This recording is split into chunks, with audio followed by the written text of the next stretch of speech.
Metong-metong lang sinalang keng urine drug testing deng opisyal ang pong personel na ning Barangay Santa Cruz, Magalang, Pampanga, Lunes, April 15.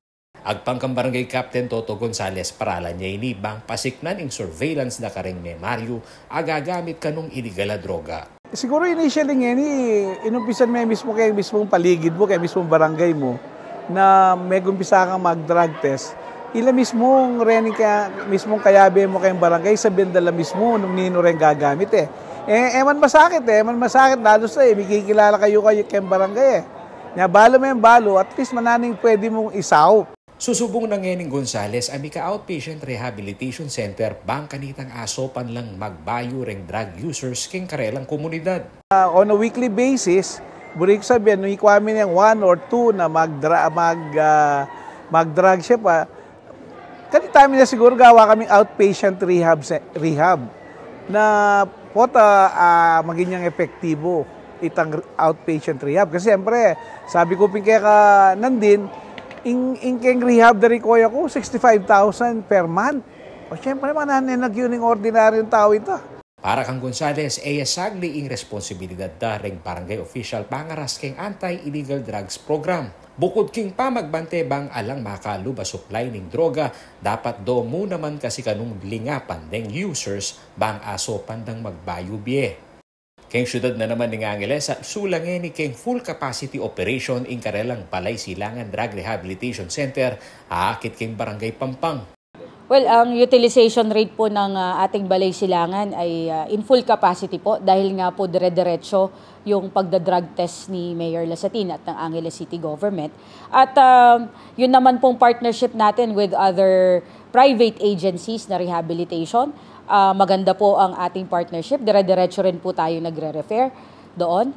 At ang maintenance po, napakalaki pong pondo ang ginugugol natin dyan. Nasabi ko nga po, nasa 15 to 17 million a year ang inilalaan po ni Mayor Lasatin para sa programang yan.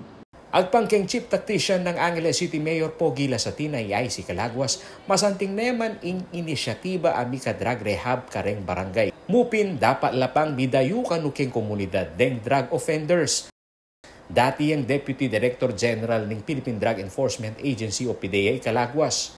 Mas maganda na kahit papano, kahit first 3 months lang, nasa ano sila, yung kumbaga naka-house sila. Kasi natututukan yung progreso nila kahit first 3 months lang. Tsaka siguro, personal tong opinion meron ding sigurong epekto yung mahihiwalay sila sa pamilya nila mamimiss nila. So ito ba yung presyong kailangan kong bayaran na mahiwalay ako sa pamilya ko dahil gumagamit ako. Para sa akin yun, personal kong opinion. At sa mga nakikita kong experience, dapat talaga kahit papano mahiwalay sa family. Kaya kanu ka ring strategy na ning Angeles City LGU kontra illegal droga ing drug rehabilitation. So sa ngayon, sa nakikita ko, wala tayong drug laboratories dito sa Angeles. Kung meron man tayong high value target na mga government employees, yan po ay na-rehab na. So kung tinatanong niyo po yung assessment ko, under control po. Aminado naman ing PDEA Central Luzon na dapat lapang isamas ring programa ring LGU pangaras king drug rehabilitation. Keti kanu Pampanga, lula ring rehabilitation center, lina mo rin functional. Kasi po, hindi po sapat na bawat local government unit ay meron tayong DOH accredited physician. Hindi po sapat ang physician kung walang intervention. So pinaka-importante po yan is in the intervention program. Higit din po sa lahat yung operation ng kanilang Balay Silangan. So tatatlo lang po ang Balay Silangan dito sa Pampanga. Unfortunately, those 3 po ay walang kliyente at hindi po gumagana. Yakabud mo kanu in Balay Silangan keng Angeles City, aktibo ka ring rehab facilities ngeni. Kenila kanu maraton deng drug offenders, basiking diskresyon na ning piskal. Sumangid na nini, dakal pamurin kanu dapat gawan bang mitok ng ing illegal drug activities keng syudad. Ang Angeles City, out of 33 barangays, meron pong 23 na natitira. Samantala, inamo na naman dating Justice Secretary at Senador Laila de Lima ing Presidente Ferdinand Marcos Jr. ay isamas ing drug rehab program na ning gobyerno. Kilala yung kritiko na ning war on drugs ng dating Presidente Duterte, de Lima. Dating administration nga, punitive nga yung kanilang approach, di ba? Yung huhulihin ka kaagad, and then ipapakulong ka, kahit punong-puno na yung ating mga kulungan, tapos worse, pinapatay na lang. Pinapatay na lang nila. Kaya, konti lang yung nagpaparehabilitate. Nagpatayo sila ng malalaki na mga rehabilitation, tapos wala naman pala at hindi pa na-maintain.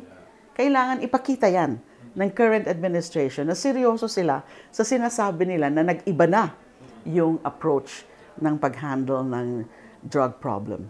Agpangkang de Lima, bistaman mi babala ring di papabalitang bilang daring drug-related killings lalam na ning administrasyon ng Marcos Jr. dapat siya pamuring maging masigasig ang presidente apatok ng ini. At tatanda na nga sula king 7,000 na katao ring mete king anti-drug operations ning PNP. Anyang panahon ng Presidente Duterte. Ela kaya Bekeni ring biktimara ring vigilante-style killings suno kanu king 28 to 30,000 agpang king human rights group. May kulang. Hindi pa kasi natin naririnig si Pangulong BBM sabihin, diretsuhan, klaro sa lahat ng mga members of the security forces na tigilan nyo yan.